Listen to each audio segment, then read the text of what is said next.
రాజకీయాల్లో అనూహ్య పరిణామాలు చోటు చేసుకుంటున్నాయి. బీఆర్ఎస్ పార్టీకి చెందిన ఎమ్మెల్యేలు ఒక్కొక్కరిగా అధికార కాంగ్రెస్ తీర్థం పుచ్చుకుంటున్నారు. అప్పుడే అసెంబ్లీలో ఆ పార్టీ బలం 39 నుంచి 33కి తగ్గిపోయింది. రానున్న రోజుల్లో మరింత మంది ఎమ్మెల్యేలు పార్టీ మారి బీఆర్ఎస్ శాసనసభ పక్షం కాంగ్రెస్ లో విలీనమయ్యే పరిస్థితి కనిపిస్తోంది. ఆ టెన్షన్ తోనే మాజీ సీఎం కేసీఆర్ ఇంతకాలం ప్రదర్శించిన తన రాజసాన్ని వదిలిపెట్టి ఎమ్మెల్యేలను బుజ్జగించే పనిలో పడ్డారట. ఆయన ఎంత బతిమాలుతున్నా ఎమ్మెల్యేలు ససేమిరా అంటున్నట్లు తెలుస్తుంది. తెలంగాణ రాష్ట్ర రాజకీయాలు ఒక్కసారిగా మారిపోయాయి. అధికారం కోల్పోయిన బీఆర్ఎస్ 6 నెలలకే ప్రతిపక్ష హోదా ఉంటుందో ఉండదో, అసలు శాసనసభ పక్షంలో ఎంతమంది మిగులుతారో తెలియని అయోమయంలో పడింది. 39 మంది ఉన్న బీఆర్ఎస్ ఎమ్మెల్యేలు ఇప్పుడు 33కు పడిపోయారు. గ్రేటర్ హైదరాబాద్ నుండి పెద్ద ఎత్తున బీఆర్ఎస్ ఎమ్మెల్యేలు కాంగ్రెస్ తీర్థం పుచ్చుకోవటానికి రెడీగా ఉన్నారు. అదే జరిగితే బీఆర్ఎస్ లో కేసీఆర్, కేటీఆర్, హరీష్ రావు తప్ప ఎవరు ఉండరన్న టాక్ వినిపిస్తోంది. మరోవైపు హరీష్ రావు కూడా బీజేపీతో టచ్ లో ఉన్నారన్న ప్రచారం ఆ పార్టీ వారిని మరింత గందరగోళపరుస్తున్నాయట. ఆ క్రమంలో పార్టీ మారుతున్న ఎమ్మెల్యేలను మాజీ ముఖ్యమంత్రి కేసీఆర్ ఎర్రవల్లి ఫామ్ హౌస్ కు పిలిపించుకుని బుజ్జగిస్తున్నా ఫలితం ఉండటం లేదు.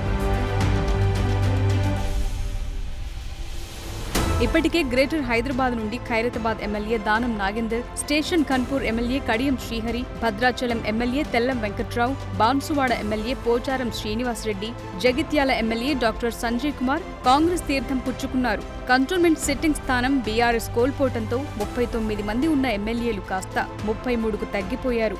రానున్న రోజుల్లో ఆ వలసలు మరింత భారీగా ఉండే పరిస్థితి కనిపిస్తోంది. పార్టీ మారుతున్న ఎమ్మెల్యేలను ఒకవైపు కేసీఆర్, కేటీఆర్, మరోవైపు హరీష్ రావు బుజ్జగిస్తున్నా ఫలితం మాత్రం ఉండటం లేదు.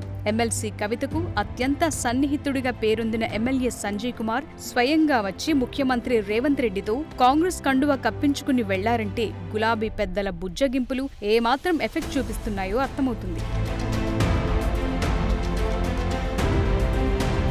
పార్టీ మారుతారని ప్రచారం జరుగుతున్న ఎమ్మెల్యేలను కేసీఆర్ 2 రోజులుగా ఎర్రవల్లి ఫామ్ హౌస్ కు పిలిపించుకుంటున్నారు. వారిని బుజ్జగించే ప్రయత్నాలు చేస్తున్నారు. తాజాగా అమెరికా నుండి వచ్చిన పల్లా రాజేశ్వర్ రెడ్డి, బాల్కొండ ఎమ్మెల్యే వేముల ప్రశాంత్ రెడ్డి, గ్రేటర్ హైదరాబాద్ నుంచి కాలేరు వెంకటేష్, ముషీరాబాద్ ఎమ్మెల్యే ముఠా గోపాల్ ను పిలిపించుకుని మాట్లాడారు. మాజీ మంత్రి తలసాని శ్రీనివాస్ యాదవ్ కూడా ఫామ్ హౌస్ విజిటర్స్ లో ఉన్నారు. మరోవైపు గ్రేటర్ హైదరాబాద్ నుండి 5గురు ఎమ్మెల్యేలు పార్టీ మారేందుకు సిద్ధంగా ఉన్నారు. ఆ సమాచారం తెలిసి LB Nagar MLA Sudheer Reddy, Amberpet MLA కాలేరు వెంకటేష్లను బుజ్జగించే ప్రయత్నం చేస్తున్నారు కేసీఆర్. అయితే ఆ బుజ్జగింపులతో ఎలాంటి ప్రయోజనం లేకుండా పోతుందట.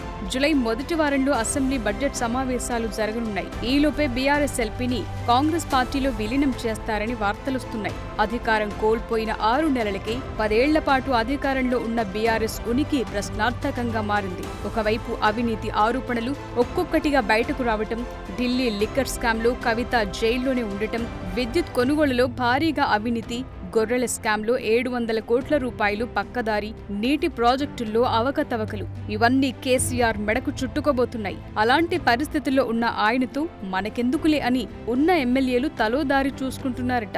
చూస్తుంటే చివరికి ఆ పార్టీలో కల్వకుంట్ల ఫ్యామిలీ ఒక్కటే మిగులుద్దేమో.